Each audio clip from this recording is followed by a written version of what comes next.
গোৱালপাৰাৰ উচ্ছেদিত লোকৰ কাষত ৰাইজৰ দলৰ সজাতি দল বিকল্প ব্যৱস্থা নকৰাকৈ উচ্ছেদ অভিযান বন্ধ ৰখাৰ দাবী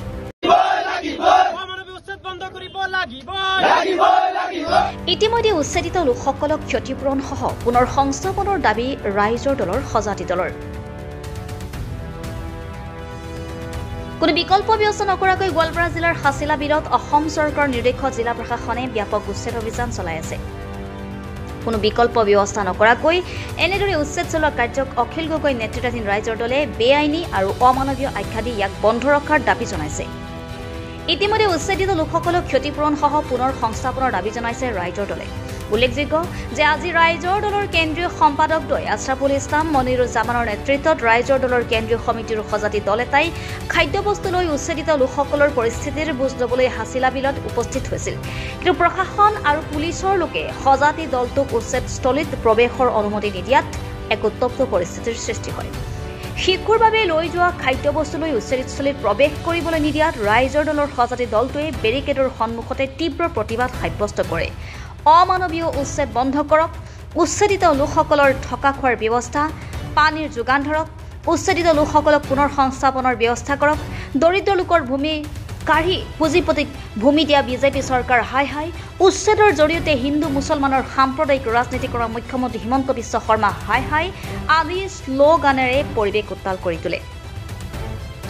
সজাতি দলটোৰ নেতৃত্ব দিয়া ৰাইজৰ দলৰ কেন্দ্ৰীয় সম্পাদক আছৰাফুল ইছলামে কয় অসম চৰকাৰে মাননীয় উচ্চতম ন্যায়ালয়ৰ নিৰ্দেশনা সম্পূৰ্ণ উলংঘা কৰি কোনো ধৰণৰ বিকল্প সংস্থাপনৰ ব্যৱস্থা নকৰাকৈ সম্পূৰ্ণ অমানৱীয়ভাৱে আৰু বেআইনীভাৱে উচ্ছেদ কৰি সংবিধানৰ 21 নং অনুচ্ছেদ প্ৰদান কৰা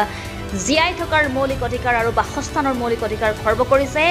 21 ক অনুচ্ছেদ প্ৰদান কৰা শিশুসকলৰ শিক্ষাৰ মৌলিক অধিকাৰ খৰ্ব কৰিছে ৰাইজৰ দলৰ নেতা আছৰাফুল ইছলামে আৰু অভিযোগ উত্থাপন কৰি কয় যে উচ্ছেদৰ জৰিয়তে হিমন্ত বিশ্ব শৰ্মাৰ বিজেপি চৰকাৰে দুই ধৰণৰ ৰাজনীতি কৰিছে যেতিয়াই হিন্দু মুছলমানৰ নামত সাম্প্ৰদায়িক ৰাজনীতি কৰাৰ প্ৰয়োজন অনুভৱ কৰে তেতিয়াই সংখ্যালঘু মুছলমান লোকক বেদখলকাৰী সজাই অমানৱীয় উচ্ছেদ কৰি খিলঞ্জীয়া লোকৰ জাতি মাটি ভেটি ৰক্ষাৰ আভুৱা ভাৰে অন্যহাতে যেতিয়া আদানী আম্বানী আৰু ৰামদেৱৰ দৰে পুঁজিপতিক ভূমি দিব লাগে তেতিয়া খিলঞ্জীয়া আৰু জনজাতি লোককো উচ্ছেদ কৰি তেওঁলোকৰ হাজাৰ হাজাৰ ভূমি কাঢ়ি নিয়ে কাৰ্বি আংলং আৰু কোকৰাঝাৰ জিলাত জনজাতি লোকৰ পৰা হাজাৰ হাজাৰ ভূমি কাঢ়ি লৈ পুঁজিপতিসকলক গতাই দিয়াৰ চক্ৰান্তৰ বিৰুদ্ধে অসম এতিয়া উত্তাল হৈ আছে ৰাইজৰ দলৰ সজাতি দলটোত অংশগ্ৰহণ কৰা আন নেতাসকল হৈছে ৰাইজৰ দলৰ কেন্দ্ৰীয় সমিতিৰ সাংগঠনিক সম্পাদকদ্বয় জগন্নাথ ভকত মনসুৰ ৰহমান গোৱালপাৰা জিলা সমিতিৰ সভাপতি অধিবক্তা মুস্তাকিমুল আহমেদ কাৰ্যকৰী সভাপতি SI চৌধুৰী ধুবুৰী জিলা সমিতিৰ সভাপতি জামাল হক আদি না সেইটোৱে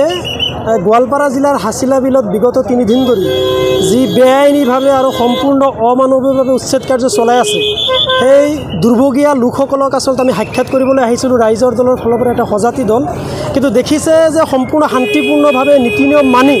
আমি উচ্ছেদিত দুৰ্ভগীয়া লোকসকলক লগ ধৰি তেওঁলোকৰ পৰিস্থিতিৰ বুজ লৈ তেওঁলোকৰ কাৰণে আমি অকণমান খোৱা বস্তু লৈ আহিছিলোঁ আৰু তেওঁলোকৰ পৰিস্থিতিৰ বুজ লোৱাৰ পিছতে তেওঁলোক আচলতে কি অৱস্থাত আছে তাৰ পিছতে আচলতে চৰকাৰ প্ৰশাসনৰ ওচৰত আমি আচলতে দাবী উত্থাপন কৰিব পাৰিলোহেঁতেন যে আচলতে তেওঁলোকৰ কাৰণে আচলতে কি কৰিব লাগে কিন্তু দেখিছে যে সম্পূৰ্ণ শান্তিপূৰ্ণভাৱে নীতি নিয়ম মানি অহাৰ পিছতো চৰকাৰ প্ৰশাসন পুলিচ বাহিনীয়ে আমাক ৰখাই দিছে আমাক যাব দিয়া নাই আমি ইয়াত 1.5 ঘণ্টা ধৰি আমাক প্ৰতিৰোধ তেওঁলোকে কৰি ৰাখিলে আমি গণতান্ত্ৰিকভাৱে প্ৰতিবাদ সাব্যস্ত কৰিলোঁ আৰু অৱশেষত বাধ্য হৈ আমাৰ ফালৰ পৰা যিখিনি খোৱা বস্তু আনিছিলোঁ সেই খোৱা বস্তু আমি প্ৰশাসন আৰু পুলিচৰ মানুহৰ জৰিয়তে পঠাই দিলোঁ এতিয়া আমি ক'বলগীয়া কথাটো হ'ল যে হিমন্ত বিশ্ব শৰ্মাৰ চৰকাৰখনে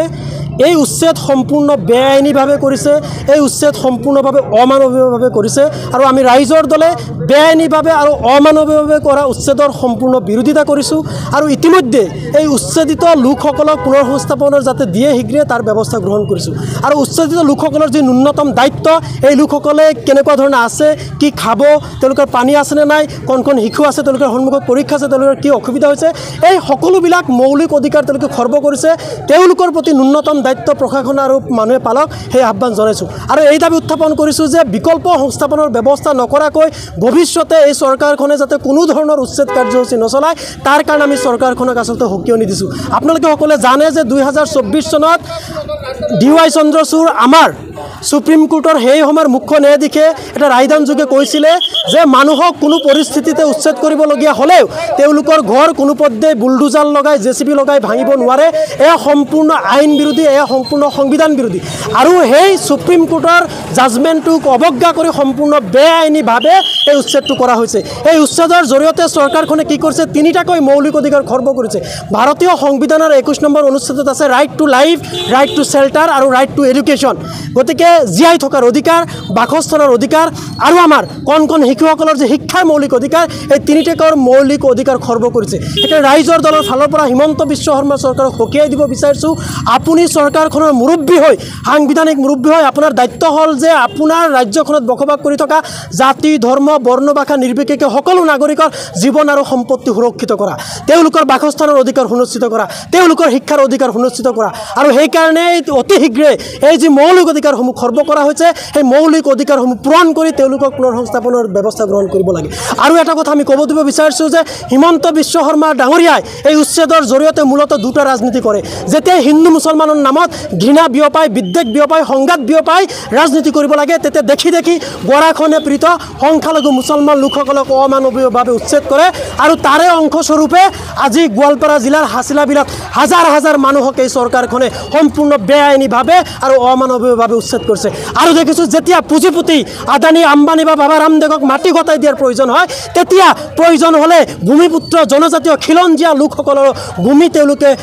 উচ্ছেদ কৰি ভূমি কাঢ়ি লৈ তেওঁলোকে আদানী আম্বানীৰ দৰে লোকসকলক কিন্তু আপোনাৰ মাটি, আজি অসম উত্তাল হৈ আছে। আজি উমৰাংচুত 9,000তকৈ অধিক মাটি জনজাতীয় লোকসকলৰ পৰা কাঢ়ি নি আদানী আম্বানীক দিব বিচাৰিছে। আজি পৰ্বতজোৰাৰ বাঁশবাৰীত 3,600 বিঘাতকৈ অধিক মাটি খিলঞ্জীয়া জনজাতীয় বড়ো লোকসকলৰ পৰা কাঢ়ি নি তেওঁলোকে দিব বিচাৰিছে। গতিকে সেইকাৰণে হিমন্ত বিশ্ব শৰ্মা চৰকাৰক সকীয়াই দিব বিচাৰিছোঁ, আপোনালোকে যিমানেই বেদখলকাৰী সজাই, বিদেশী বুলি সন্দেহ বুলি প্ৰকাশ কৰি সংখ্যালঘু মুছলমান লোকক উচ্ছেদ কৰি হিন্দু মুছলমানৰ নামৰ ৰাজনীতি কৰিবলৈ যত্ন নকৰক কিয়, ইতিমধ্যে অসমৰ ৰাইজে আপোনাৰ চৰিত্ৰ বুজি উঠিছে। আপোনালোকে যে কেৱল দৰিদ্ৰ মানুহৰ ঘৰ ভাঙি, দৰিদ্ৰ মানুহৰ ভূমিৰ অধিকাৰ তেওঁলোকে কাঢ়ি নি তেওঁলোকে পুঁজিপতিক যে ভূমি গতাই দি আছে, এই কথাটো অসমৰ থলুৱা মানুহে, মূলসুঁতিৰ মানুহে কিন্তু বুজি উঠিছে। সেইকাৰণে আপুনি কেৱল অমানৱী উচ্ছেদৰ জৰিয়তে স্বদেশীক বিদেশীৰ নামত হাৰাশাস্তি কৰি 2026 চনৰ যি নিৰ্বাচনী বৈতৰণি পাৰ হ'ব বিচাৰিছে, সেই কথাত কিন্তু আপুনি সফল নহ'ব। এই কথাটো ৰাইজৰ দলে আপোনাক সকীয়াই দিছোঁ। আৰু সেইকাৰণে বাৰম্বাৰ অনুৰোধ কৰিছোঁ, সাংবিধানিক হিচাপে, মুৰব্বী হিচাপে ৰাজ্যৰ নাগৰিকসকলৰ প্ৰতি থকা যি দায়িত্ব, যি মৌলিক দায়িত্ব আৰু কৰ্তব্য, সেই কৰ্তব্য পালন কৰক। আৰু নাগৰিকসকলৰ জীৱন আৰু সম্পত্তিৰ অধিকাৰ, বাসস্থানৰ অধিকাৰ, শিক্ষাৰ অধিকাৰ সুৰক্ষিত কৰাৰ কাৰণে আপোনালোকে ব্যৱস্থা গ্ৰহণ কৰক, এই আহ্বান আমি জনাইছোঁ। News desk report, Suhana live.